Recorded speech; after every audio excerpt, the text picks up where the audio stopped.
60 foyers ont écrit leur histoire dans les murs de la Banane. Plus connu sous le nom du bâtiment Navarre, l'immeuble, dont le surnom a été donné par sa forme peu commune, est sur le point d'être détruit. Construit en mai 1957, cet immeuble avait une valeur sentimentale puisqu'il est le troisième bâtiment d'Amaris à avoir vu le jour.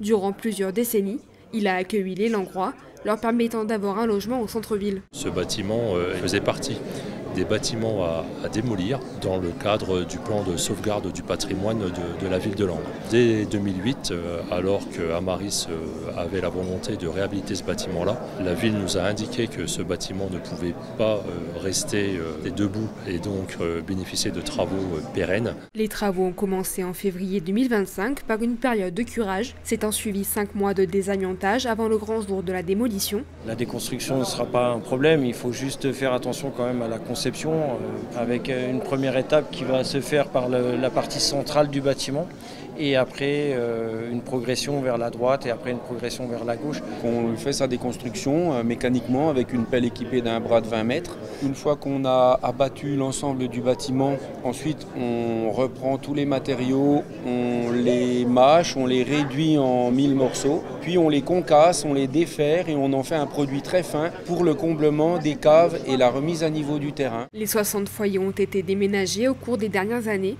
En ce jour symbolique de la démolition, plusieurs anciens habitants sont venus témoigner de leurs souvenirs, un moment émouvant pour l'Assemblée. On est conscient que certains habitants qui ont vécu très longtemps dans ce bâtiment, voire depuis le début, c'est normal qu'ils aient beaucoup d'émotions par rapport à ça. Après ça, je pense qu'il faut penser et passer à l'ère actuelle, à l'ère nouvelle, et penser à d'autres projets.